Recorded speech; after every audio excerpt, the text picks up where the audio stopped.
Welcome to Sing Scarlet. It is Shelby on the road, as you can see. A little bit of a different setup in a hotel with Tyler, as always. And we're talking all the things Texas Tech. We're always going to fit in an episode, especially when so much happened this week. Texas Tech swept the Big 12 track championships. I don't, that's wild, Tyler. That's insane. Why are people not freaking out about this more? We won the women's and the men's Big 12 championship, a three-peat on the men's side, I believe, the first time in school history on the women's side in the indoor, potentially the outdoor as well. But I mean, they're just doing the damn thing. So we're going to start with them. We're going to talk about them. We have a few highlights from them, what we can show you. That was a lot of fun. We're going to get into softball. Be there this weekend. That's a big reason we did this episode is because we need to hype this up. It's the first Big 12 series. It starts tomorrow in Lubbock. You got to be there. Your girl might be there, hopefully. Maybe. I'm planning to be there. So if I'm going to be there, y'all got to be there. And buy your tickets. Look for them. They're on sale. Don't think it's sold out until they tell you it's sold out. Get your tickets and be there. Number 13, I believe, Oklahoma State coming to town, the preseason favorites to win the Big 12. It's a massive, massive series to start conference play, and it's at home at the Rock, and we could really stand to get a couple of games here, at least, if not sweep them. So get out there and do that this weekend, starting tomorrow, Friday through Sunday. Should be decent enough weather, maybe not Saturday, but that's Lubbock. We'll fight through it.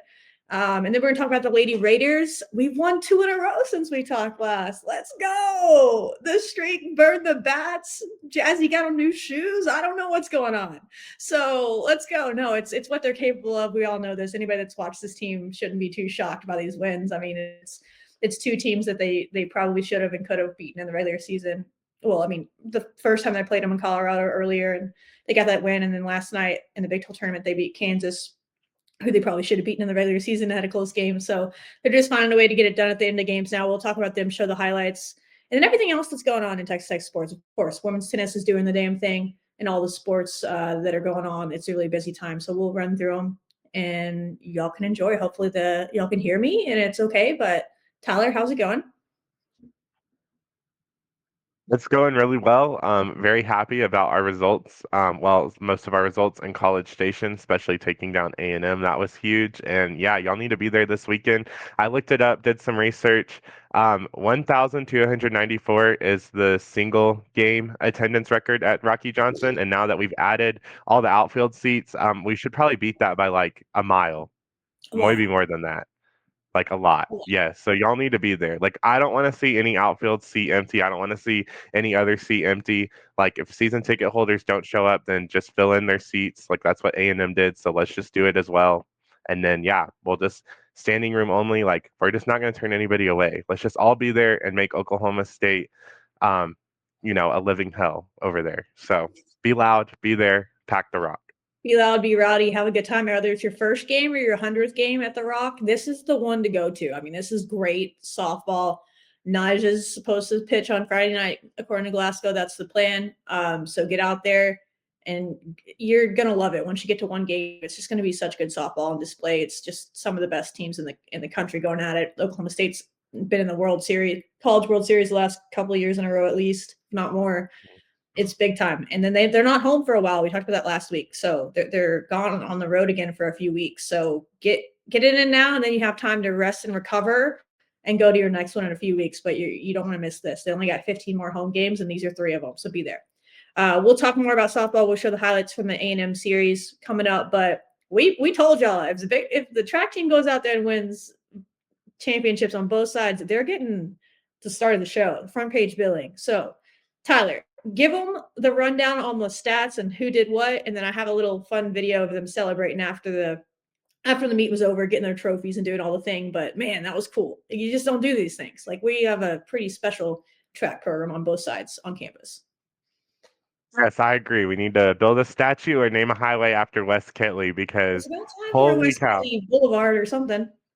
Yeah, we need something because let me tell you, winning both of them is such a big deal. And I'm especially even really proud of the women's program for finally getting their first Big 12 championship. They've come so close. And now that Texas has left the conference and we've got a lot of new people that have come in, we really showed out and we beat BYU to it, I think, in the last couple of events. So that was really big. So on Friday, most of your points came from like field events. So our girl Shelby Frank provided the first points on the board for Texas Tech women's track. She won the weight throw with a meet record of 23.32 meters, which is 76 feet and 6 inches. It's the number 2 all time for Texas Tech on the record board. And then on the men's side, Connor Wood, he scored third with a heave of 22.15 meters, which is equated to 72 feet 8 inches. So they can throw that, they can throw it really far in the weight throw. So very happy for them. Yeah, that's crazy. Oh. I don't understand. I want to see that in person. That's pretty cool. It is. And then in the men's long jump, Zaid Latif, he finished third, leaping 7.45 meters, which is about 24 feet and 5.5 inches. And then Brianna Howard, she qualified for the 200-meter finals for the next day, running a 22.74, which is number 2 all time for Texas Tech. More records. And then in the final event on Friday, the men's DMR, the team of Nathan Capel, George Garcia, Marcus Brodeen, and Vincent Koch clocked in 945.63 to take 6 overall. So that was your first day of the Big 12 Championship, starting off strong. But shout out to Shelby and Connor. They really were the ones that put the points on the board for the field events as well as Zaid. So good stuff to come from them. Yeah, it was a good start. Got off to, I think Wes Kitley was interviewed after it and said nothing too special happened. Okay, we got someone second all time, but you know what I mean. Wes Kitley's like, it wasn't anything crazy, wasn't a bad day. Set us up for success. Got enough people into the finals to get points. It's just fun to listen to him talk because he like knows. He's like been here, done this. He knows exactly how many points it takes to win these championships. He's like, we didn't blow anybody out of the water, but we put us in the position to go out and take it. And then on Saturday, they went out and took it. So let them know how they did that with a few of the highlights from the Yes. years of because a lot of individual champions as well. Right. Yeah. So Saturday was obviously the big day, and that's when we declared the men and the women both won. So first, it started off with Naomi Krebs. She was the first champion crowd for Texas Tech on Saturday afternoon. She won the 60-meter hurdles with a time of 7.96 seconds. And then a few minutes later, Malachi Snow on the men's side won the 60-meter hurdles, clocking in at 7.52 seconds. So very, very, very, very fast Good gracious. sprinters. Yes, just very fast leopards, cheetahs, whatever you want to call them, super fast. And then the 60-meter sprint, Malachi Snow, he ended up finishing second in that one with 6.6 60 seconds, and then Success Umakoro finished 7.19. And she finished second on the women's side. And then Tamaya Washington, she took the women's triple jump title. We told y'all that we have a bunch of good jumpers on this team. So she took the title, got a new personal best of 13.50 meters, which is about 44 feet and 3.5 inches. And then over at the high jump, Temi Tope Adeshina claimed the win, clearing 1.90 meters, which is 6 feet to and 3/4 of an inch. So field events, we can jump. We have jumpers. They can jump. They're really, really Yes. good. And that's the difference. And then we're doing that without our triple jump star too, who we lost her, Ruta Lasman, we Yes. lost her earlier in the year to I believe an Achilles injury that took her out for the rest of the year, which is sad. And they still won the Big 12 championship, like without, I mean, that's a solid 10, 12 points or whatever it is. So yeah, they're loaded. They did a good job in the offseason of bringing in field event people to pair with their sprinters for sure. Yes, and then Fanny Arendt, again, I feel like every week we're on the show, we're always like, oh, she beat the record. Oh, she beat the record. Oh, she lowered the record. So no surprise, she lowered her record once again. Best time to do it, the Big 12 championships, and then later on in nationals, that's even a better time to do it again for her fourth straight meet, and she ran 2 minutes and 2 seconds, 0.34. So congrats to Fanny on that. And then Tori Ann Forbes, she finished third in the 60-meter hurdles with a time of 8.11 seconds. Antoine Andrews placed second in the 60-meter hurdles with 7.56 seconds. Vincent Koch, he finished fifth in the men's mile with a 4 minute 11 second 0.70 mile. That's super, super fast for Vincent. And then Trey Wilson, he threw over 19 meters for the first time this season as he finished second with a mark of 19.20 meters, which is about 63 feet. And then Bradford Jennings, he finished third in the high jump, clearing 2.08 meters, which is about 6 foot 9 inches. And then lastly, Brianna Howard, she set a new school record in the 200 meter, clocking second overall with 22.67 seconds. And we wrapped it up and they declared us the winner. The women, we were we're like, oh, we don't know, BYU may catch up to us, but then we blew it way out near the end, and then the men, it seemed like they were in control the entire meet. So good stuff from our track team. Yeah, I mean, Brianna Howard had herself a meet. She got second. Yes. She got the second overall best time, and then she was like, next day, go out there and just get the best one. So she's feeling good going into the next phase, which will be regionals then nationals. A lot of people have already qualified, but we'll talk more about how that works as it comes up. I think they have a week or so off, and then they get back into it. But yeah, we have a chance to do some fun stuff at nationals as well. But in the meantime, let's just soak it in because again, we swept the Big 12 championships. Like on the men's and the women's side, on the team side, that is just insane. West Kitley, hang the banner, all the athletes, they're both ranked in the top 5 in the country. They have a chance to go. I mean, you never know. It's going to take getting all the people in the right spots like Kitley knows how to do, but who knows what they can do at nationals. The men won the indoor national championship last year. We'll see if they have enough bodies and all that to do that when they get there. But number 5 in the nation on both sides, that means you have a pretty good chance. You're in the top 5. So shout out them. Big stuff. Can't wait to keep watching them do what they do. Most successful program on campus for a reason. They just do their work and they keep plugging away. So congrats to y'all. Enjoy all the shine. Throw the parade or whatever. I mean, can we have a parade? I'm in. Yeah, for sure. I am too. I'd love to see the confetti and all the things for them because yeah, this is such a big deal. I don't know how many sweeps there have been in NCAA or in Big 12 history. I'm sure there's been a few with Texas Texas and had everything. their share, but we were going at it, so it's hard to get both on the men's and the women's side. That's impressive. Yes, So here's the huge plan: we're going stuff. to win another national championship or 2, and then we're going to finally dedicate some street or highway or whatever to West Kitley. And on the same day, we're going to hold a parade for the national championship teams on the new Yes, street. That's yes. going to be the plan. Texas Tech, if you're listening, I just planned it for you. Now you just got to do all the hard stuff. But there you go. So that is track. Shout out them. Go brag to all your friends. That's what this is really about, right? You can tell all your friends that you're Big 12 champs. We got 2 of them on campus to start the year. We're only in the early March, and we already have 2 Big 12 championships under our belt for 2025. That's pretty fun. And another team that is fighting for a Big 12 championship, that wants to win a Big 12 championship, is softball. And that starts this weekend, like we talked about. With it's not going to be the biggest series. It could be. We don't know. There's some other really good teams in the Big 12. And I think Arizona is even the highest ranked team now. They're up there, maybe in the top 10. But Oklahoma State was preseason picked to win the conference. They've been a power year in and year out. They're just really good. They're really good. And they're coming to Lubbock. And for the first series of Big 12 play that we talked about, so go get your tickets Friday through Sunday, starts up tomorrow night. Great softball at play. But before we get into more of that, what did they do down in College Station? You know, y'all I was busy packing and doing all the things. Y'all know that if you watched last week's episode, but Tyler was there in person.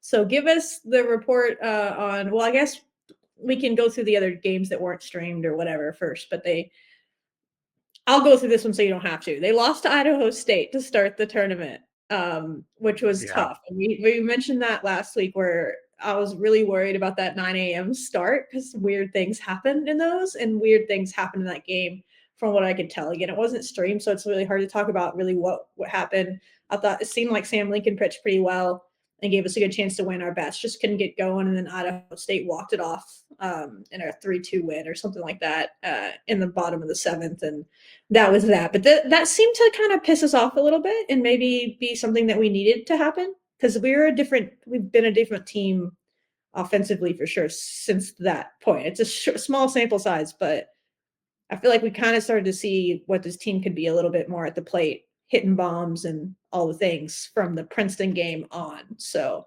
what do you have on the box scores and stuff like that?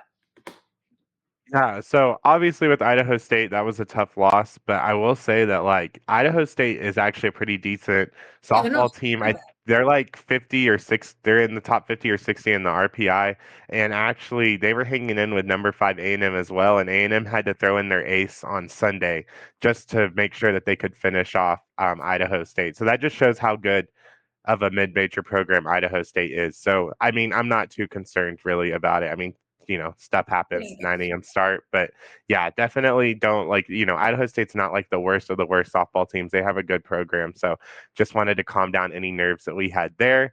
And then yeah, we ended up beating Princeton 12-0. And then some big things happened in that one. We started off in the bottom of the first inning. Langoliers, she singled to center field and got an RBI. And then Linda Muth ended up singling right after that to left field, and Langoliers ended up scoring, or no, Tony ended up scoring. So then we were up 3-0 with that because Linda Muth had two RBIs. And then we kind of like settled in for a little bit in the next few innings. Chloe Riasetto pitched in this game. Yeah. She had one heck of a weekend in my opinion. Chloe looked really good. Last game struggled a little bit, but other than that, she looked really good in that. And then we blew it up, and then we blew our lead open again. Langoliers, again, she reached on a fielder's choice, and then we were able to get Holloman to advance to third, and then Tony ended up scoring because of an interference with that. So Princeton got in the way of that. And then Katie Lott, happy that we could see her back in the lineup yet again.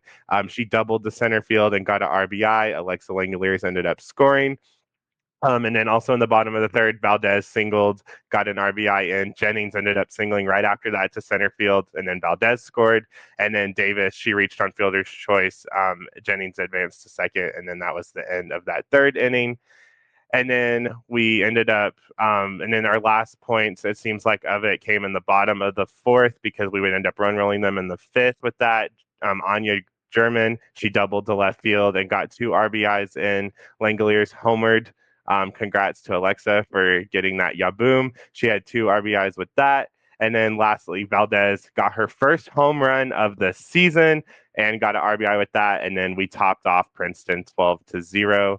And then let's see, Chloe ended up having, let's see, looks like Chloe had five strikeouts, zero errors. And yeah, so congrats to that. And she pitched for all 5 innings. So congrats to Texas Yeah, Tech softball on that big win. she was really solid in that one, and then she carried that over into Texas State. I believe she got the start the next day against Texas State, which was a little bit of a sign that okay, night who's going to pitch at night. So there's some question marks. It's since come out. Jerry Glasgow talked about it in the press conference, so we can speak about it. Didn't really want to bring it up last week, but there was a little bit of some sort of a soft tissue injury in the UNT game. That's why she came out of the game. It wasn't a coach decision, y'all, to pull her at the end of that game and pitch the other people. If she was feeling like her normal self, she would have finished that, and that comeback by UT never would have happened. So now that that's out in the open, you can know that. But she's obviously doing okay enough to pitch. She pitched against A&M, but we weren't really sure. Like, I'm gonna be honest, we were all nervous a little bit. Like, how is this gonna go? And then when Chloe was the starter for the Texas State game, I think we were both like, okay, cool. Okay, now this is probably good to pitch. So, but Chloe went out there, and maybe in her head a little bit, it was good for her to think like maybe I'm gonna need to step into the ace role a little bit because she seemed like a different pitcher this weekend and kind of had a little bit of that, I don't know, just more of that dog mentality about her a little bit. We saw that she got to pitch, and she kind of dominated that game with Texas State. We won 6-0, and I think we scored like 6 in the first 2 innings, if I remember right. And she was just steady throughout, got the job done. No frills, nothing too stressful in that. And Texas State is usually a really good softball program that's usually in the postseason and all that. So that was a good, nice win. Carried over for the Princeton game, got the offense going, and got a little confidence going into a big one that night. But if you have any specifics, people you want to shout out in that, go for it. Yeah, I think the biggest thing is Lindemuth. She ended up reaching on fielder's choice to third base and got an RBI in. And then that was what put us up 4-0 in that game. Behind that, obviously, was hits from Alexa Langoliers, Lauren Allred, Valdez. All of them all came up huge in that. And then we ended up getting what ended up being our last points of the game in the top of the second because of Alexa Langoliers, who got an RBI. And then again, Katie Lott singled to right field and was able to get an RBI in with that. And then we were just able to kind of hold them off the rest of the game. So big win against Texas State, who is, like you said, usually a consistently great program. They normally always make the NCAA tournament. Yeah. Yeah, you'll take that win. I don't know where they are at RPI this year. That just came out.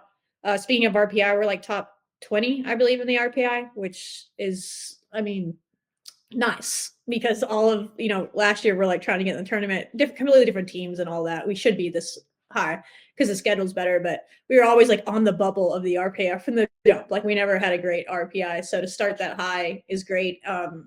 And I think we're 17 or 16 or something like that.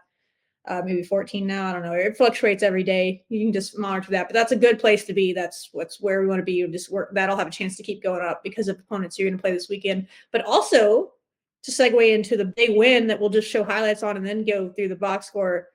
Texas A&M, when we beat them at the time of that game, was number 1 in the RPI when we beat them, and they're like number 2 now. They've played a ridiculous schedule. They swept like top 10 Florida State on the road, and all these other people. They played Oklahoma State, and they played a really challenging schedule. And they're top 5 team in the country poll wise, but they were number 1 in the RPI at the time of that game. I think they maybe are 2 now or something like that. I don't know where they are at this moment, but needless to say, that helps your RPI to get a win against them, and then a really close loss that we'll talk about the second game. But I'm going to show the highlights and then let Tyler read off the box score because I feel like you need to see it. If for some reason you missed the game, I mean, I even found a way to watch a lot of it, and I was packing up an entire house. So, like, what is your excuse? But anyway, you have a chance to make it up by being there this weekend. I'm going to say it 9 million times. If you don't buy a ticket for this game, I will hunt you down and punch you in the face. But anyway, violence is the answer, apparently. Let's see here. Da, da, da, da.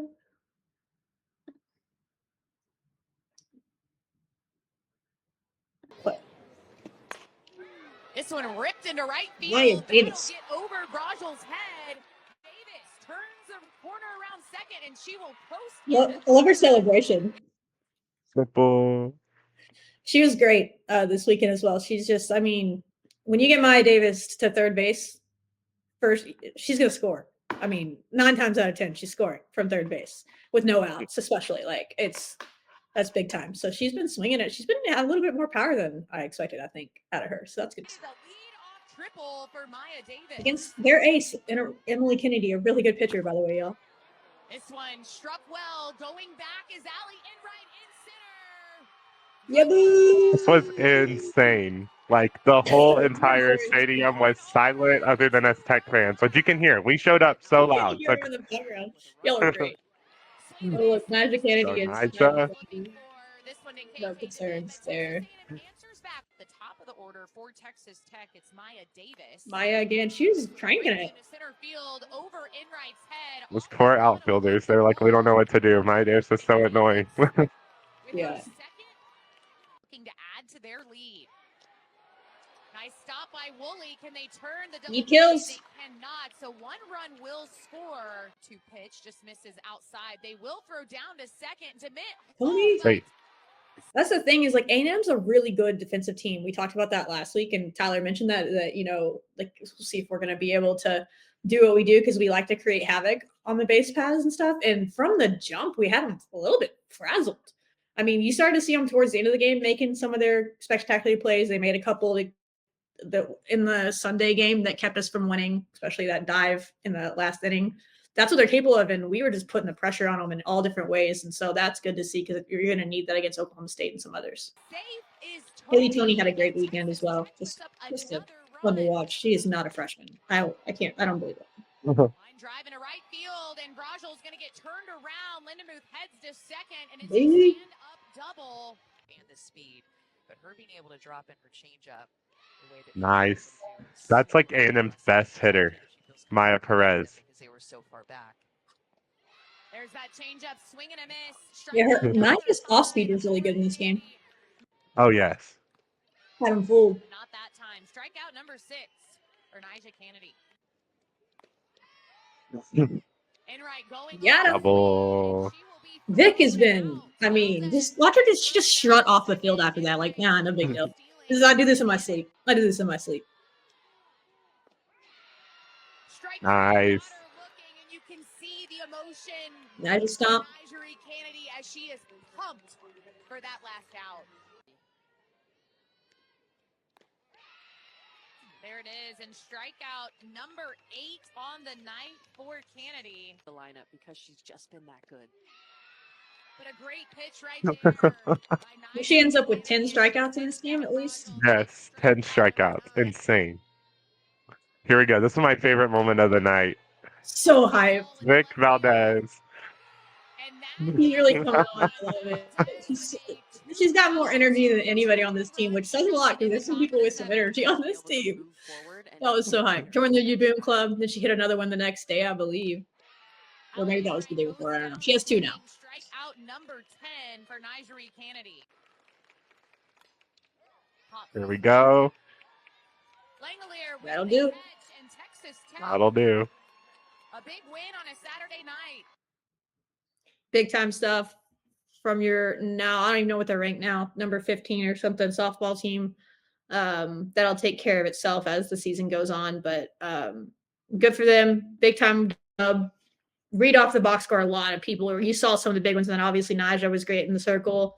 Then you had Vic hitting bombs. The Lauren Allred home run to start the game was big, and then she had to come out of the game for some undisclosed reason. It seemed like an injury, but she played the next day, I believe. So at least hit the next day. So that was good to see. Other people stepped up. Bailey. I mean, everybody. Just read off the box scores. Just everybody had a moment. Again, it's really starting to click for a lot of people. Yeah, for sure. So obviously Maya Davis, she started off with that triple, and then Tony had a great hit to get the RBI for Davis to score, and then Allred's home run was absolutely huge in that game as well, and then that's what put us up 3-0. And then A&M ended up scoring with 1, so they kept it within 2, and then what really blew it open was Langoliers reaching on a fielder's choice to the shortstop, got an RBI. And then both Tony was able to advance to third, and Maya Davis again running through with that.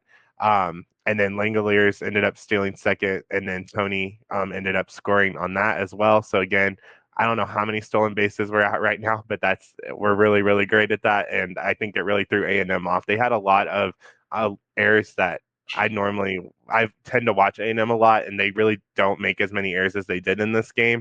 And that's really great because we needed to capitalize on that. And that's really what helped us pull out this win. And then we have 54. And then later on the season, by the way. 54. Yeah.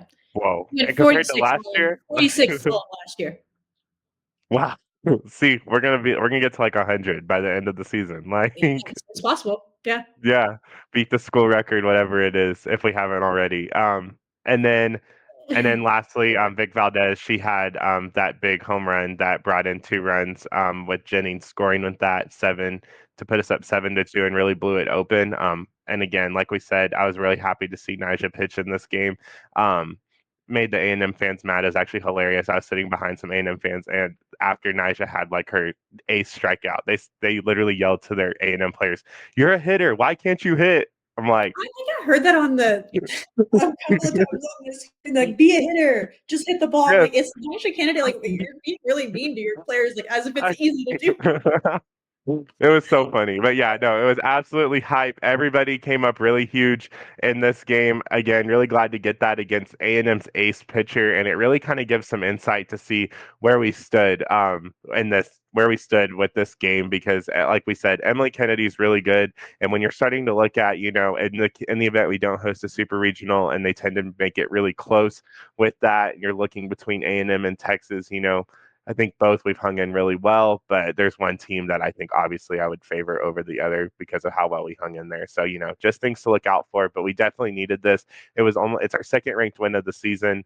So we really needed this for our RPI and all the things above because we don't know how Big 12 play will shape up. Looks like it's going to be good, but it was just really good to go in having this huge win against number 5 A&M. Yeah.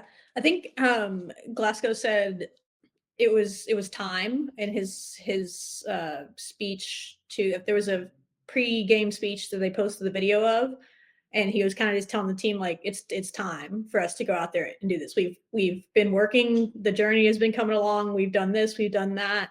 It's time to go out and get a win, and we need to go out there expecting to win. And you saw a team that did that. I really appreciated that, and I feel like it's different because the expectations are so different around this program, but I feel like we're seeing players kind of like come to grips with that in the middle of the season and accepting that challenge at different points. Like I saw a really cool moment in the Texas A&M game with Reagan Jennings, who it's good to see her getting back out in the lineup because she just leads us in batting average right now. She's over 400. She just gets on base. She's similar to Vic Valdez all the time. You just look up and Reagan's on base. She may not hitting you booms or whatever, but she's on base, and so she was getting hits. But because Lauren got injured, she had to be thrown out there to play first base in that game, and it was a tough first inning. Was that where A&M scored their run, or the second inning where she had a couple of errors in one inning and got pulled from the game? And Glasgow was coaching her up in the huddle and patted her on the back and kind of just sent her out. But then later in the game, they coached her up in the dugout, and you don't see it very often when you get pulled for that one. But then they got her confidence back up and said, "Hey, we need you." And so she went back into the game at first and finished it off a lot better and stronger, and then kind of played better throughout the weekend. So that's just one instance of her accepting the challenge. Yeah, that wasn't my best. First base is a new position for Reagan. That's not what she played for us all of last year when she was all Big 12 freshman team. She was a second baseman the entire year. And so she's stepping up where they need her. And so I thought that was a really cool moment. And you've seen that from other players that are finding their footing and getting it going. And they've talked a lot about how intense practices are and how they're not going to allow this team to not reach their potential if they can do anything as coaches. So it is going to be tough, and it just feels like they're starting to turn a corner and maybe accept that challenge a little bit, I hope. And it's going to get tougher as Big 12 play comes along. But yeah, doing what they did against Emily Kennedy was a good sign. They did what they did against Jordy Ball earlier in the season. We've had really good moments where we've kind of stepped up to the challenge under the lights, so to speak. And I'm hoping that continues into the weekend. But we obviously had another game with A&M. From what I could see in that game, I didn't get to watch it. I'm going to be honest. I was running around packing. I was getting on the road, moving. But just from afar, I was trying to track it. But we started out in a deficit, but I love to see that we just fought back. I think that's a great sign. That was my biggest takeaway. It's a loss. A loss is a loss, but to fight back like that against number 5 without your quote unquote ace in the circle, and our pitchers maybe started a little bit shaky, but then they seemed to settle down as the game went along and got some big strikeouts late and gave us a chance to win. And we almost had a chance if they don't make that diving catch in the bottom of at the top of the 7th inning against, I believe it was Alexa Langeliers into the gap. That would have been a double, at least, maybe a triple. I don't know if Alexa could have turned it into a triple, but it would have been at least a double. I think we would have gotten around. So, but that's you playing top 5 teams. So overall, I feel like I'm starting to see this team maybe step up to the challenge and accept the hard things and be excited about the hard things and understand what their potential is and what they can do.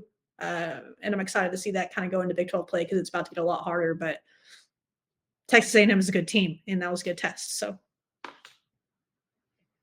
Yeah, it was definitely that game. I mean, I was really proud of us for coming back because we were down 4-0.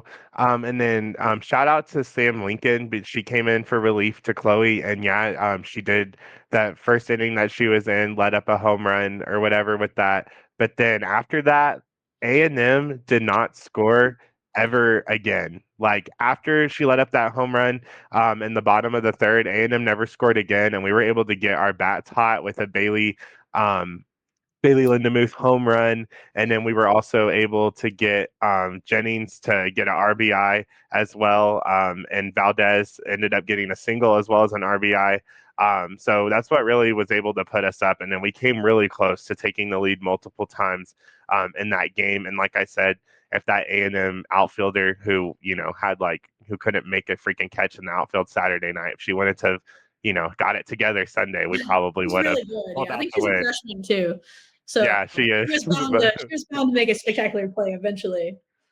For sure. But yeah, that's what I thought. That was my thoughts and recap on it.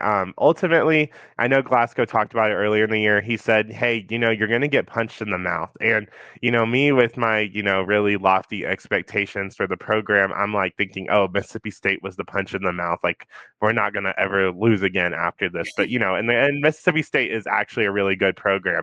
Yeah. Texas is number 1 in the country. So, you can't really put all that on them. And then North Texas and Idaho State happened. And I think this is that punch in the mouth, you're losing a few teeth and you have to get back up and fight again after those 2 losses because, it came off, you got walked off in both of those. And it just really, you were like, dang, what are we doing wrong? How are we going to come out here and how are we going to start getting these wins when adversity hits, with the Naja injury or, if our pitchers are struggling, like how are we going to go and get the bats rolling? And then, like you said, after that, I must have been a punch in the mouth because we just went on and we had probably one of the best hitting weekends other than when we played over here at home. But we played against a lot more better opponents, and that's what I really like to see from this. Is that was the punch in the mouth, I fully believe, and now we're going to go on some crazy run, and we're going to go do some great things because Idaho State and North Texas really fueled us in that because we just came out and we came out strong in that. And even though we lost in that second game to A&M,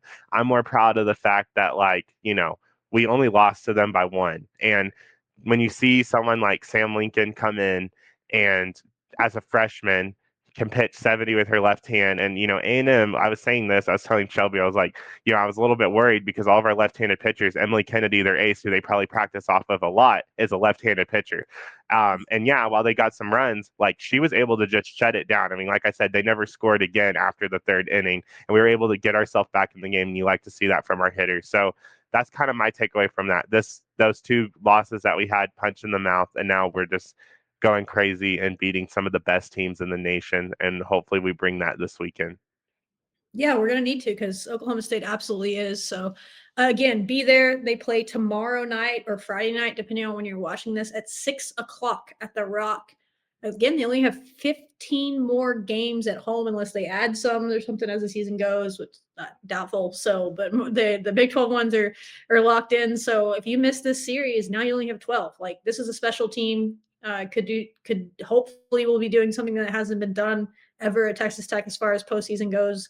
Making a run. So this is where it starts, and it starts here. And massive series to start. They need to find a way to win a couple at least, and who knows what else. But yeah, Oklahoma State's a great team. So 6 o'clock on Friday night.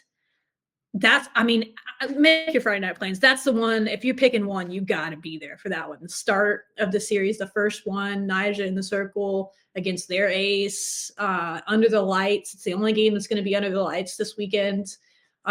Packed house, hopefully. So go, and don't just go, drag a friend, drag two friends, get to the ballpark, find a good seat, catch some yabooms in the outfield. Again, if someone catches one, we haven't seen one caught yet, let us know, and we'll give you a prize or something. If we can get you tickets to another game, we'll do that.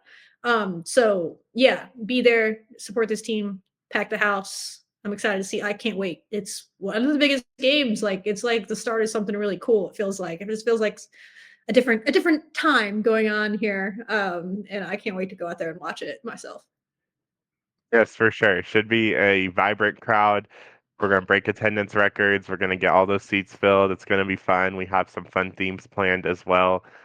So yeah, y'all be there and be loud, and let's beat Oklahoma State. Let's beat the Cowgirls. Yep. And if for some reason you can't make it Friday or better, you want to just go to all the games. Saturday's game is at noon, or at 2, at 2, and Sunday is at noon. So a couple of matinee games. Might need a jacket or two on Saturday, but that's life. We'll get through it. Yes, for sure.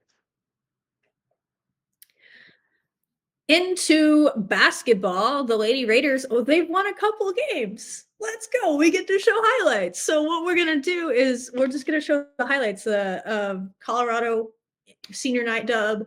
We talked last week. We felt like they could win this game. I just felt like they were going to win the game. They've been in the fight in all these games. They were right there. They're right there. They're right there. And that they could beat Colorado. And Colorado is a solid team. They were going for their 10th conference win. If they beat us, that was their 10th conference win, and we didn't let them get it. So it's not like that was a bottom feeder team. You found a way to get it done. And I was just really proud that they did it because they had a lead, which is something that we've done this year a lot, and where we've had a lead and then we gave it up. And then that's like it demoralized us or something when we weren't able to finish games. That's kind of been the story of the season. If you've watched this team, is we've had leads over a lot of teams, a lot of really good teams, like even double-digit leads at times in games.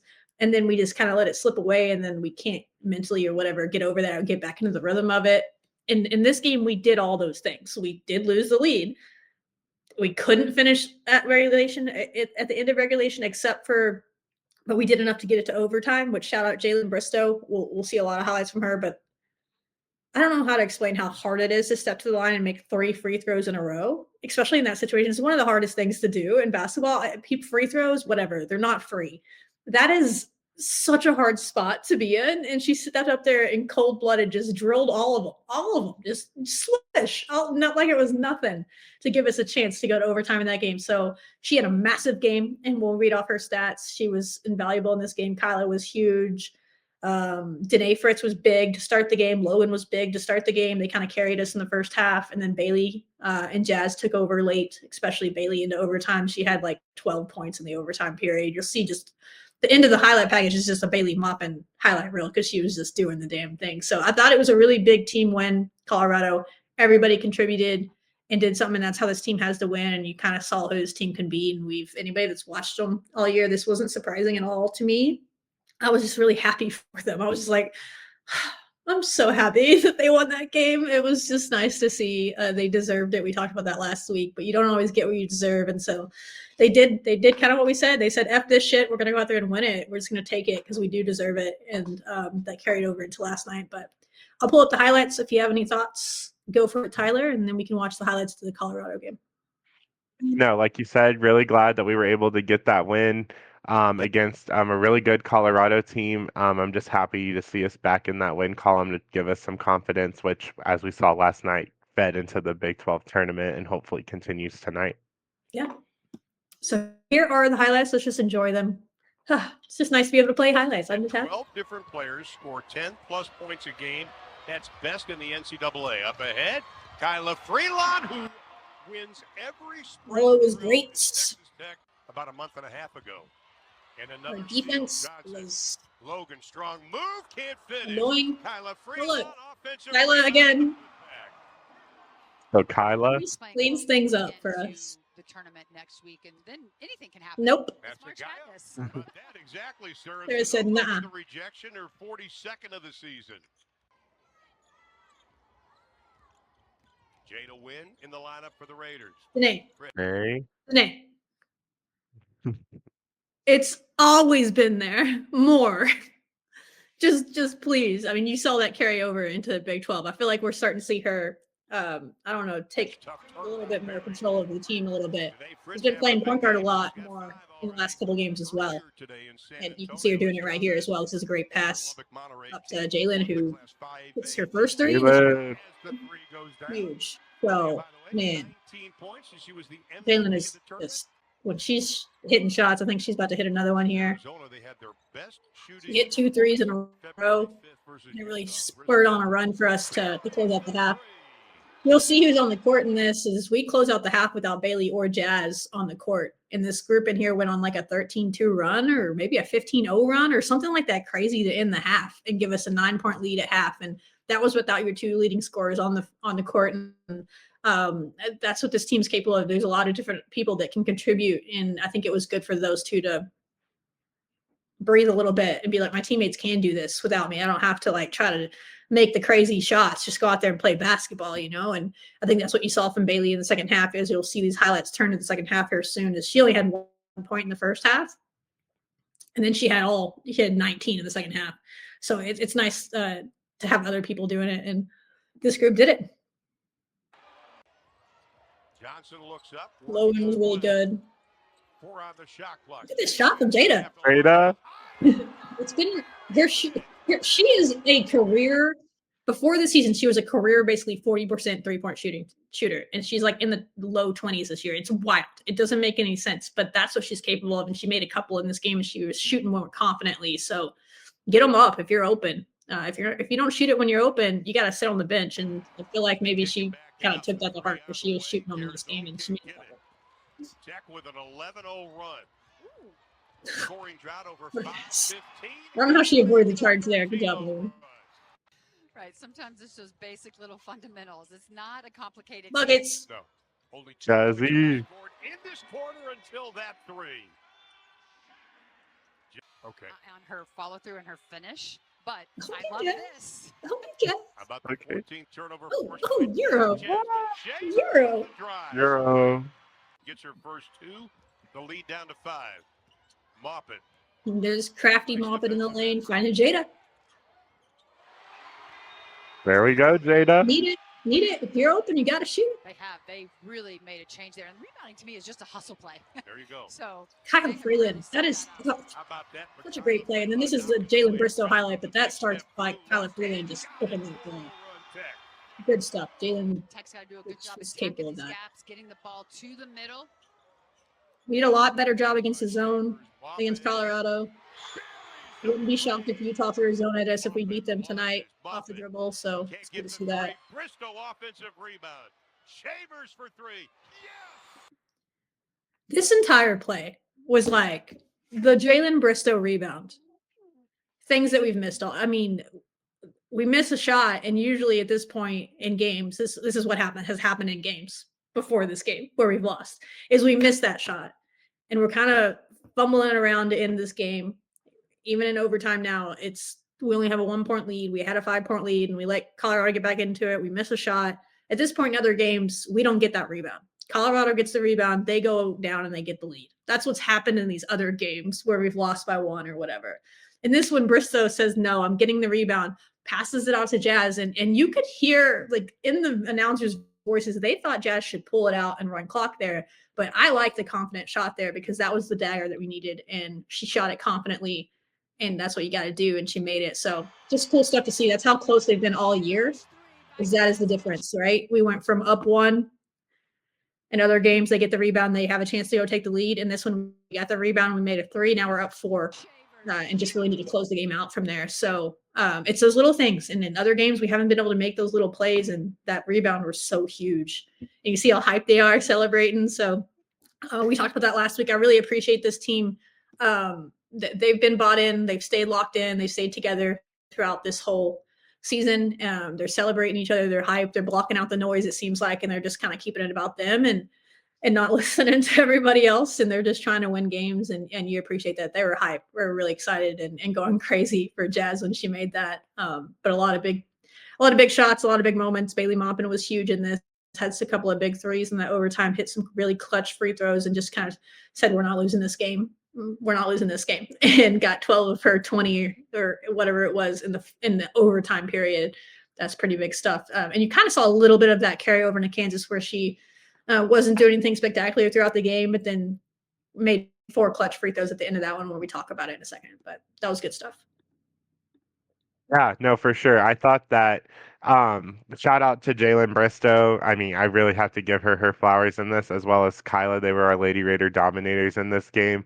For Jalen, both Jalen and Kyla came up 1 rebound short of a double-double. So just really good stuff. Kyla had 15 points and 9 rebounds. Jalen had 13 points and 9 rebounds. And I was watching the post-game presser, and they had both of them on there, and they were asking Jalen, like, what was going through your head, like was there any pressure with those 3 free throws that you had to take? And she was like, no, there was not any nerve. She said that she rolled her eyes. She goes, we practice this all the time. And she said, if you miss one, then you have to run. And she said, I wasn't going to miss one. I was just going to make all 3. And she said she will love to be part of the last moments to try to get your team into the overtime period, to try to get your team the win. She said she loves to be that about her. And, as she talked about preseason, she wants to try to be like the next Candace Parker, and Candace Parker takes those last moment shots, wants to be in those moments. And Gerlich even said we need to find someone that's able to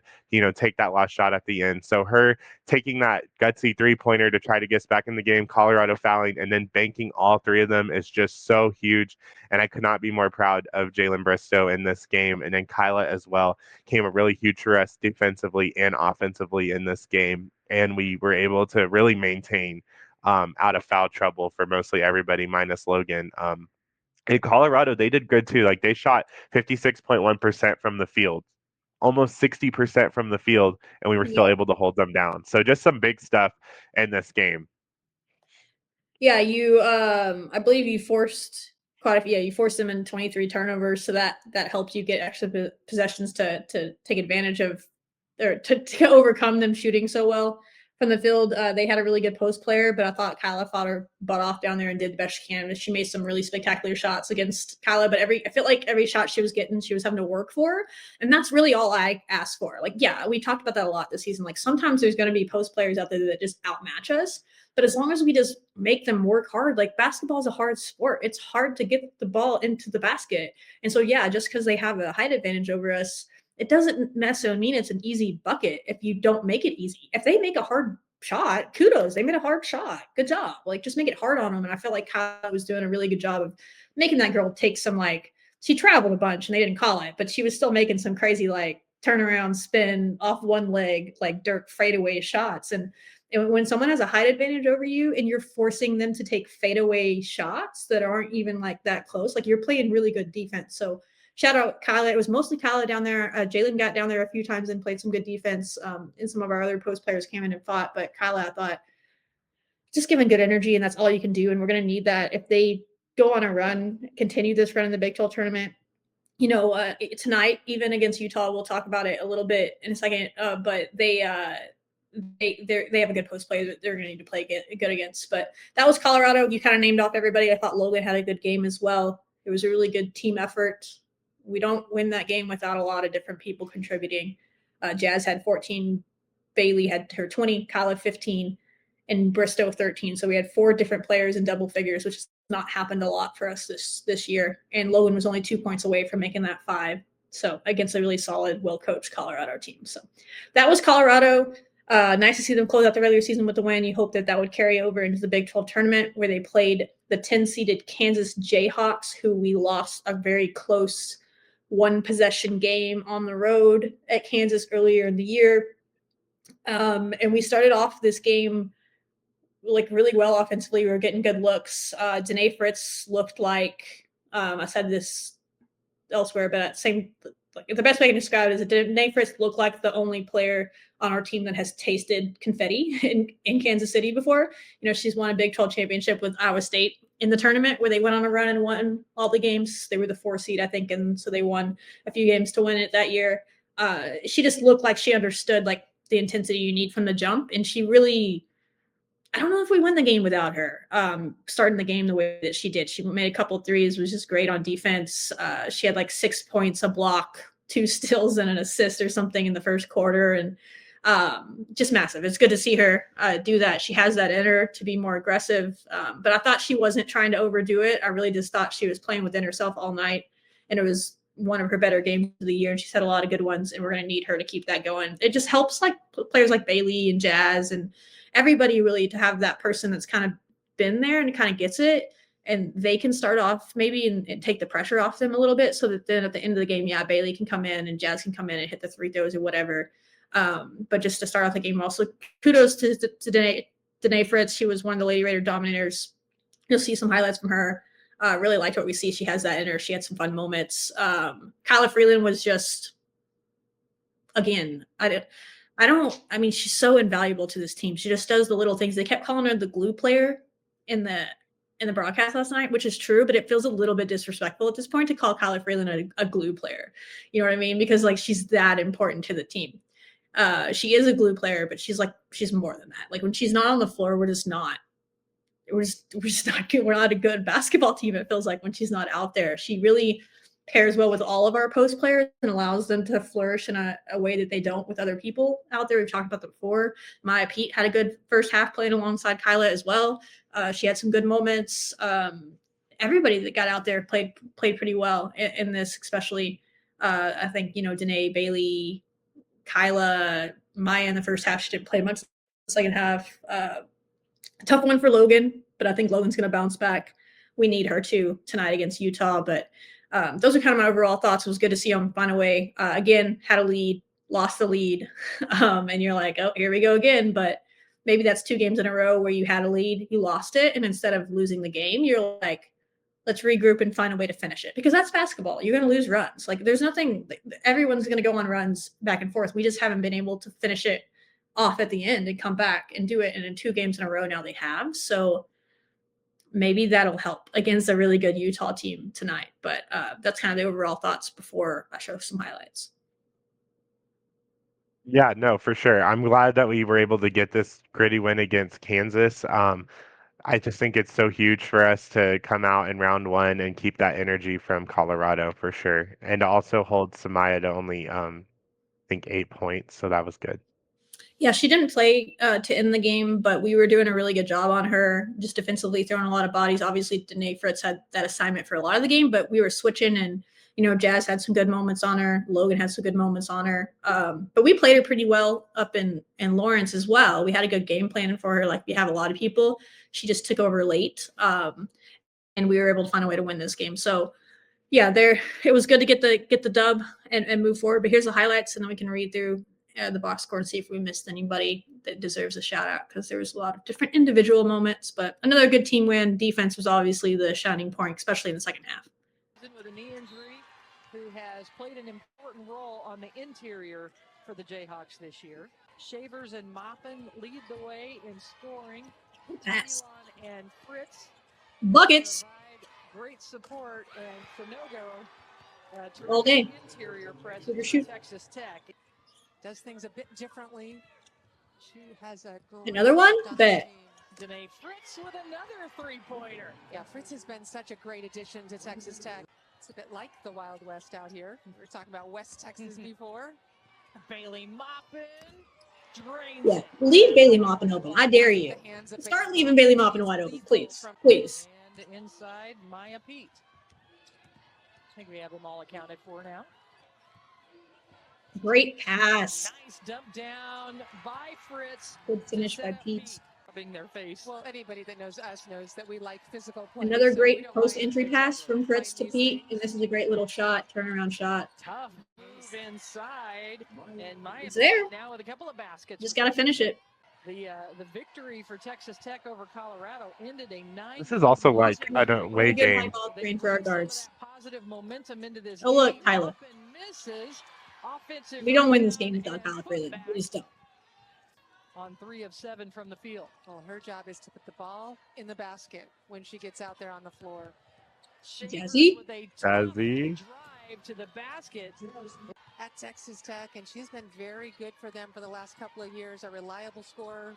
That one was thrown We get a away. Danae Fritz stare down after this. Trademark it. My favorite play of the night. She brings that energy that it's just natural. She's not trying to. It's just who she is. That's why I like it. Adley buckets. How about Blacklock? They didn't show it, but right before this, go find, for some reason it's not in the highlights, but right before that, Adley scored 5 points in like 30 seconds. She came in the game and scored 5 points. That's what she does. She's a microwave bucket. Put her in there. She'll get buckets for you. She made a crazy driving through traffic layup. Should have been an and one. These refs were so bad. So bad. Just go look at our feed, because justice for Jazz Shaver. She blocked a shot, and they just, anyway, they call it a foul. Oh, I saw that. Yes, Small ridiculous. totem pole of things that were going on in this game, but she got the layup, and then she came right back down the next time and made a 3. So she gave us 5 quick buckets that we really needed to finish the first half on a good note and have a lead going into half. So we got about a 5-point lead at halftime, maybe. Not shooting the ball very well from 3. We're into the third quarter, 11 right I now. believe. No, still second quarter. Oh, there it is. It was after. It was just out of order. That's why, because the last one happened at 1:30. It's fine.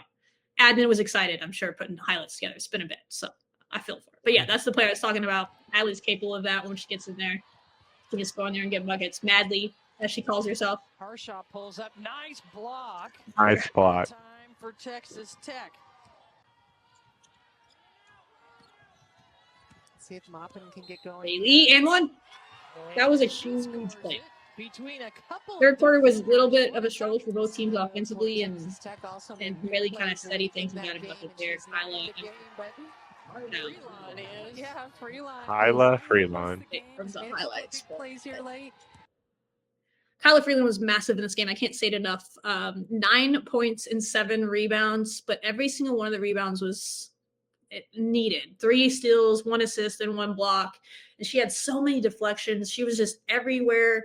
I mean, you get into she played 29 minutes, but she had 4 fouls, and that's the only reason she was probably off the court.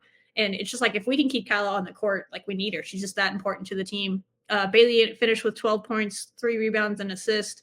Jazz Shavers had 11 points, 3 rebounds, 2 assists. Danae Fritz, along with Kyla and Maya, were the Lady Raider dominators for good reason. She had 11 points, 4 rebounds, 2 assists, 3 steals, 2 blocks.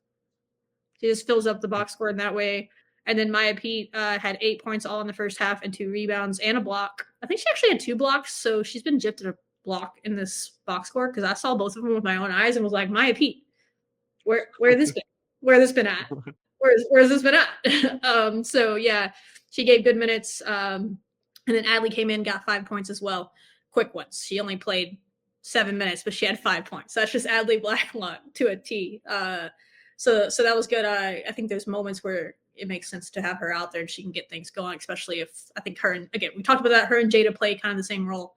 And if Jada's not getting the looks or whatever, give Adley a chance and she'll go get them. So big stuff in the Kansas game. They turn it over tonight and they play again at 8 p.m. I do like the structure a lot better. If y'all remember last year, we got that big win to open Big 12 play and then had to play at like 10 a.m. the next day. Couldn't even enjoy it. They had like no sleep. So this year, if they win, the way it's set up is they play at 8 o'clock every single day. Like it's all the same until the end. So they get a full day of rest and recovery at least. And they play Utah, the 6th seed Utah, who can absolutely fill it up and they can shoot it. We played them at home. Should have won that game. I think they would agree with that. We should have beaten Utah, but just kind of let it slip away late, which has been a theme this year. But hopefully we learn from that. Really good team. We did really good on the Grace Nipkins girl, who's I think she ended up being first team All Big 12 or second team All Big 12. The awards came out. Be interested to see if we are able to hold her down as much this game. But they'll have some adjustments, and we'll just do what we do. But I think the biggest thing here is you just got to turn them over. They're very, very susceptible to being turned over, and we saw that when we played them. You can. I don't want to say you can frazzle them because they don't ever seem to get super frazzled. Like they'll just come back down the court and run their offense the next time down. But they do turn it over a lot, especially when you pressure them. And that's how you can beat them. They got murdered by West Virginia the other day, second to last game. They had like 28 turnovers. Again, a high-pressure team. We forced them into that many turnovers at home. That's kind of the story of the game. And they know that, and we know that. It's not a secret. Both teams are going into that game saying, like, Utah's like, we got to take care of the ball enough to be able to give ourselves a chance to run our offense because they run such good offense, and we got to take care of the ball to get us into our offense. And on the other hand, we're over here saying we got to play such havoc defense they don't get a chance to get into their offense. And when they do get into their offense, they only have about 12 to 10 seconds left to run their offense. They can only one run or 2 actions at most, and we don't have to play half court against all their really intricate offense that they run. So I think that's kind of the big thing. We're going to need Sarah Sanogo to have another huge game like she did against Utah the first time out against their post player. It was really good. And we're going to have to hit shots and take advantage of the turnovers a little bit more than we did against them at home. Going to need our leaders to play like they did in this game. Need Logan to play a little bit more under control. She's capable of it. I think she'll be better tonight. We need Danae to start the game like she did. Just steady. Just be who she is. Don't try to overdo it, but just be her. That's what I liked about her of late. She's just starting to play Danae Fritz basketball more consistently. And then you need Bailey and Jazz to be Bailey and Jazz. I'd like to see Jazz be a little bit more stronger at the rim. Thought she was just kind of throwing layups up there last night. Maybe it just looks that way on TV, and she has she's just that skilled because some of them go in. So I'm like, all right, cool. But they're like crazy, like these hook shots. And I'm like, just go up a little stronger, Like you can finish through contact because we saw the refs aren't going to give you those calls all the time. So yeah, just kind of some overall thoughts. I think if you listen, it would be insane if we're talking to you this time next week and they've won 2 or 3 games or something. If they're doing that, we're doing an emergency if they're in their Big 12 championship this weekend, we're doing a podcast to hype it up before then. And it's possible that the teams that are ahead of them on the schedule are all teams they've only lost to by 1 possession, Utah and then Oklahoma State, and down the line as it goes. It's very possible for them to do what they want to do. But to do that, they're going to have to play similar to what they did last night, intensity-wise, and they're just going to have to want it more because we're going to have dead legs. Every single team we play from here on out is going to not played. For the next 2, they have not played a game. Utah has not played a game yet. If we beat them, Oklahoma State will have not played a game, and that'll be our 3rd game, so on and down the line, the way the bracket fills up. So, yeah, we're going to miss more shots than they are because our legs are going to be tired, but just want it more. If you can find a way to turn 50-50 balls into like 70-30 balls, you can beat Utah and you can beat Oklahoma State. But 50-50 balls cannot be 50-50s when we're playing on short rest and are going to miss more shots. They have to be 70-30s. And if we have 5 people on the court that want the ball more than their 5, call it cheesy, whatever, we can beat these teams. If we go out and get every loose ball, if we get every up for grabs, rebound, and all those things and give ourselves extra chances to score because we might miss more shots because we're tired, we can beat them. None of these games would shock me. They would be impressive, but they wouldn't shock me the next couple. It's after that I'd be like, holy shit. But if you win these next 2 games, I mean, it's so I don't know if you remember much about Utah the first time around, but it was a good game. We just lost. Have a better third quarter, and we would have won that game. Yeah, no, I agree. Utah, the first time we definitely should have beat them, and I was just looking at it, and it's just like a pattern. It may or may not work, but like, what's it called? They struggled against BYU again. They had to take them to overtime in the regular season. Rivalry. Utah did. Yeah, rivalry game. But whenever we played them, they also had to pull away from BYU, who BYU isn't that great of a team. They can kind of keep up, but they're not that great. So it just really kind of, I think, messed with Utah's mentals whenever they played us. And I'm hoping that that's the same. And also, it just seems like I go back way earlier into the season. There's a reason why we accepted the Paradise Jam Invitational, and that's where that experience has to come in clutch right now. You played 3 games in 3 days, and potentially you now have to maybe play 5 games in 5 days if you want to go all the way and, win the whole thing and, get your shot at forever, as softball likes to say. Yeah, let's do it. But that Paradise Jam Invitational, you're going to have to take what you did there, and just learn from, how are you able to manage that? How are you able to get rest? How are you able to still make shots even when you're tired? How are you able to bring that intensity into the game? If you bring that intensity that Danae had last night, that Jalen's had, that Kyla's had, Bailey, all the above, you can win these games easily, because I feel like that some of these teams that we play, sometimes they just don't want to be the aggressor. And then we don't decide to be the aggressor until the last 5 minutes, and it's already too late, and we're having to try to come back. But if you're the aggressor for a full 40 minutes, our team is way more aggressive than most of these teams in the Big 12, I would argue. Yeah, if you want it more, there's one basketball on the court, Tyler. There is one basketball on the court, and there's 10 people on the court. It's pretty simple. If they as a 5 in that locker room decide when we step on the court, we're gonna want the ball more than the person across from me, and as a 5, they want it more than their 5. There's only one ball. Only one of us needs to go get it. And if we all want it more than the person across from us, then there's a really high chance that we're gonna go get it. And those 50-50 balls become 70-30. And I'm telling you right now, if they trust their stuff offensively, they trust their game plan, and they turn 50-50 balls into 70-30 balls against Utah, they're going to be able to win, because they're going to need to get extra possessions probably, because they're going to hit some shots. We're going to get extra possessions through turnovers, but we need to do it through rebounding. We have to play hard nose. They are thinking about other things. We have to want it more. Our season's over if we lose this game, right? That's the truth. You can't sugarcoat that. Our season is over. Careers are over. At least Maya Pete, Jordan's already done playing, but Maya Pete's career is over. Think about it that way. You have players on the team. Last time you're going to play together. If you lose this game, you should want it more. Texas Tech should want this game more. They should have that look about them. They should be more intense. And if they don't, that would be a problem. But that hasn't necessarily been this team's problem, but it's a different level in postseason. And I thought you saw some players with experience show that last night, and maybe others will kind of tag along with that tonight. Because, yeah, if they want it more, go get the ball. There's one ball, 10 people just want it more than they do. It's just simple. It really comes down to simple stuff like that in moments like this. Yeah, you got to hit your shots and trust your stuff, and that's all stuff that they're working on the basketball side. But yeah, you're right. They've done this in the Paradise Jam. They know what it feels like to play with dead legs. I think Danae played 37 minutes last night, but no one else really played too heavy of minutes, around 30 minutes. So they did a good job of spreading out minutes last night. And there's some players that didn't play a lot last night that could be big in this game and moving forward. So yeah, I'm hyped to watch it. Hopefully we get another dub, and we'll be celebrating with y'all next week. Or if we need to do an emergency podcast, we will do an emergency podcast. Don't you worry. If they're playing in the Big 12 Championship on Sunday or whatever day that would be. So maybe we're live streaming or something. Yes, for sure. If y'all want to watch the Lady Raiders tonight, 8 p.m. on ESPN Plus, y'all go cheer them on, hype them up, and maybe we will pull out the big upset. Yep. All right. I know Tyler has places to be because he's a student and he has classes to go to. So let's go through the rest of the sports.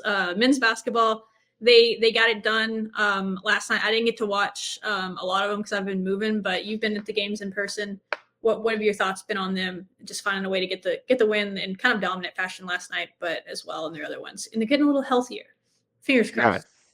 Yes, so the big news when we played Kansas on Saturday was that Darian and Chance are back in the lineup. You love to see it. We got a gritty win in Fog Allen. That is always a hard place to play, and we ended up winning 78-73. JT Toppin had 21 points. Darian had 14 points and 9 rebounds shy of the double-double. 1 rebound shy of the double-double. Christian Anderson had 15 points and 6 assists. And the big news for Christian was that he shot 50% from the three-point line, and he made 5 of them. Insane. 5 3-pointers. Crowd, Freshman. was silenced by the freshmen. Yes. And then we go into last night. Wait, Huge. it's only the second time Oh. we've ever won there, by the way. Wait, I remember the first time we won there. That's only the second time we won there? I think it was 2019, the year. Yeah. It was recently when we made the Final Four. We won there. We murdered them by like 30 or something. We this did. was a little closer, but yeah, we've only second time in program history we've won at Kansas. It's a really hard place to play. Whether Kansas is having a great year or a down year for them, it's still hard to play. It's one of those weird places. So shout out to them. That was a big time win. See patterns. If maybe we'll go on our own Final Four championship run and let's actually get the trophy this time. Yeah, who knows? Who knows? Fingers crossed. But then we go into last night and we take care of business against Colorado team. They're not that great, but as Grant said in his presser last night, like this Colorado team could potentially, do some things in the Big 12 tournament or whatever. They run a great offense. They actually shot 52.4% from the field last night. However, we're a very offensive heavy team and we just were too much for them. JT Toppin had 30 points and 14 rebounds in this game. JT doing JT things. Chance had 15 points. He went 3 for 4 from the 3-point line. And then Kerwin Walton had 12 points, and all of his 12 points, his last game at the USA, came from the 3-point line, shooting 50% from the field, 4 of 8. So shout out to Kerwin and then Chance, our seniors and our other seniors as well. They've all contributed so huge, and it's sad that it was their last game last night at the USA, but they'll have much more bigger things to celebrate, and they'll go into the postseason and keep extending their season on and on and on until come April, hopefully. So shout out to them. We can welcome them back and have a Final Four celebration in the USA like we did years ago. Like, this won't be the last time that you get to have some fun in the USA if you go out and do some fun things in the postseason, because we can have the fans. We did that for the 2019 team where everybody came, they got back, and it was like a whole thing, and we celebrated them and talked about the season and stuff. So we can have more fun at the USA if y'all go out and do it. I'm just saying. So yeah, no, it's really been fun to watch these players. I'm a big Chance McMillan fan. He's been just such a great leader for this team. This team is not where they are, not just because it's basketball, but you've heard all the stories about him off the court and how he, I think earlier in the season, that quote, he told Grant, we've talked about it before, but he told Grant basically, like, coach me as hard as you need to. I want you to coach me as hard as you possibly can, and I will not allow you to lose the locker room, I promise. So he's like, basically just coach as hard and I'll make sure that they follow you. And to have people on your team like that, it's just invaluable. And then he's obviously one of the best, if not the best, shooters in the country between, all of it. Field goal, 2-pointers, 3-pointers, free throws. He's just clutch, and it's good to see him getting healthy. So I'm really excited to see what they do. They have, another game, I think, to finish out their regular season. And then the Big 12 tournament, it's a different thing for the men's on the Big 12 tournament. I'm just like, just don't get hurt. Like it matters on the women's side because, like, this is how they get in. It's their shot at forever. This is not the men's basketball shot at forever. They've done enough work in the regular season. This is like, don't get hurt. Yeah, just get don't through get it, hurt.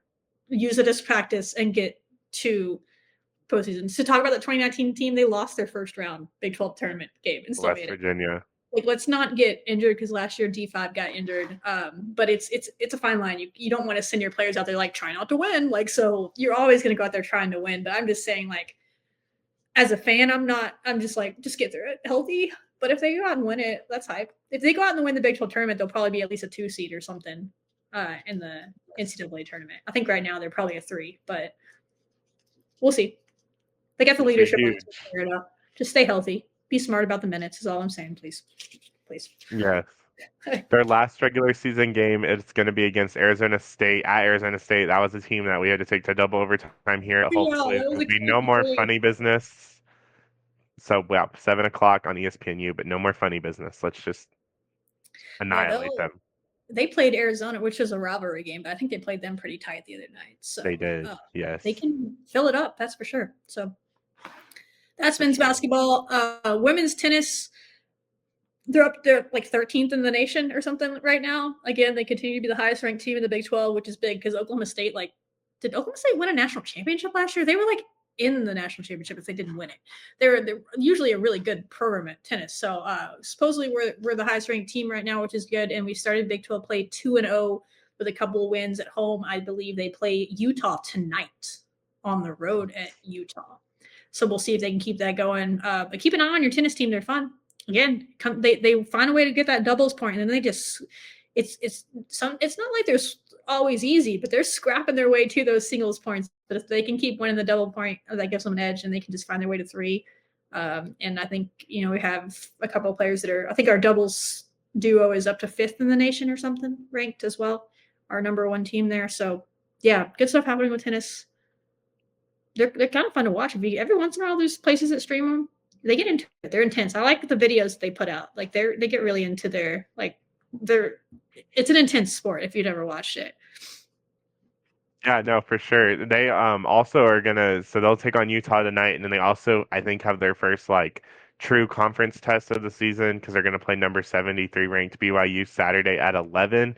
And then in other news with women's tennis as well, we have some new players that they got. So they got a 5-star commit for the class of 2026, Valerie Shu. She's number 47 in her class. So I think they said that this is I think the 2nd or 3rd consecutive season that Tech has gotten a 5-star on the roster. So shout out to Coach Henderson doing a great job with that. And then they signed Polina Sleptsova from Kazakhstan. She ranks 168 in the ITF junior singles rankings in the world. So casual. Big things. Yeah, just casual. So big time commits that we'll get to see next year on the court or in 2 years from now from that. So yeah, so shout out to women's tennis. We're really, really great. It's a great program, fun team to follow. So yeah, y'all go and support them whenever they come back home at some point. Yeah, they'll be back and hopefully keep going out. A Big 12 championship in tennis. Let's add them up. Let's get a 3rd Big 12 championship on the season. Why not? Yes, you can stop us. Let's do it. Women's golf hasn't been the best season for them this year, but it's golf. So you just kind of keep going. It's one of the most mental sports there is. It can be really great some days, and then some days it can come up and get you. And they had a tough one in California this weekend, but they have this past weekend, but they have this week off, so maybe regroup a little bit and get it going. On the men's side, they're up to 21st in the nation, and they finished 6th at the Cabo Invitational hype. I believe somebody hit a hole in 1 on that as well. Callum Scott, maybe, I believe, hit a hole in 1. I think so. And then I don't know the story on this, but Matthew Comegys, I don't know that he's been playing. I think he might be making his return. And so that'll make them only better. I'm not sure. I just haven't seen his name popping up. And I saw him make a post or something the other day about back at it or something. And he's the Mahomes athlete. And so they've been doing him as well. So if he can get back at it, that'll help them too. But they're doing really well. So that's men's golf. And they, I don't know if are they playing this weekend or are they off as well? No, they have off for a week or 2. Okay, yeah, golf is weird to schedule. It's hard to do. But they got to be getting fairly close in March. I think they'll have their March or April conference stuff, and then they might be March because eventually then they'll have to go into regionals and the nationals and all the things. So it's getting to that time for golf as well. So keep going at it. It's big stuff. And then lastly, baseball, they've just been struggling. They were able to get 2 wins though in between this past week. They beat Illinois 10-6, and then they beat UC San Diego last night. Looked like pitching went a lot better, 13-1. And then your men's tennis team, they're gonna head this Friday against another test, number 66 Old Dominion in San Diego, California. So that's all your sports. Yeah. It's been a tough one it's the worst start in a long time for baseball, and all this is true, but yeah, just accept it. and get better. Yes. Like it's really early in the season. It's a weird sport. The offense looks fine. The pitching is going to have to get better, but you never know. If you just start finding the right arms, maybe you move some people around the bullpen because the bullpen's been pretty good. It's been the starters that have struggled, so maybe they flip the order and we start using our relievers as starters. There's all these things they could try out. And Tim Tadlock's one of the better coaches. I know people are hot seating or whatever, but like you're not going to find a better baseball coach than Tim Tadlock. There's a lot more that goes into the baseball world with NIL and all these things now, but like baseball wise, like he knows what he's doing. So he'll keep tinkering with it and hopefully they figure it out. If not, it could be a tough season, but it's really early. So I've seen, listen, y'all know I worked in baseball. I've seen crazier things. I've seen teams start like 0-20 and then win the whole league. There's just a lot of games. So it's just one of those sports where when it clicks all of a sudden. And like it's just more than any other sport. I think you can get hot and just go on crazy runs. So maybe they can do that. It's not how you start, it's how you finish. So I'm hoping they can kind of figure some things out, get the right people out there on the mound and give themselves a chance.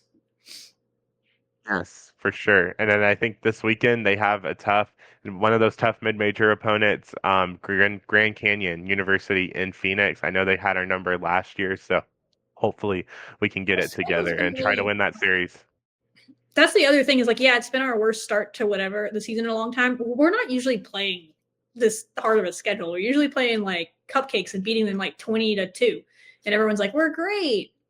But then we get to conference. And so I'm hoping the opposite is either, okay, we're just going to know who we are and we're not going to get our hopes up, or we're going to learn who we are now and figure it out by conference because we're forcing ourselves to play better opponents. So I'd rather see it now. I'd rather see 1-7 or 2-7 or whatever it is now than be playing cupcakes and then get to conference and just lose every game. You know what I mean? At least we're giving ourselves a chance to figure it out. Will they? I don't know. But they're giving themselves a chance to figure it out because they're playing hard now, playing hard opponents now. So that's baseball. Again, softball is the hottest show in town this weekend. And if you're not there, like, what are you doing? What are you doing? What do you do? Tomorrow night at 6 p.m., you better be at the Rock. Go buy your tickets right now if you don't have them. Drag a friend or two there with you. Pack the Rock, break the record, beat Oklahoma State, get that off to a good start, and then see what happens the rest of the weekend. Because you get game one, vibes are feeling good from there. So I'm excited to watch them. Women's basketball tonight at 8, and then again tomorrow at 8, and the day after that at 8. They keep winning. Y'all, I'm going to be a menace. I'm just telling you right now, I'm so happy for them. I want them to get this win so bad. This might be a quad 2 win probably against Utah. So go do it. That's tonight. And all the other sports are happening. We just talked about them. So we'll see y'all when we see y'all. Until next week. Hopefully I don't know where I'll be, guys. My life is moving. So maybe we'll have a real setup next week. So reckon.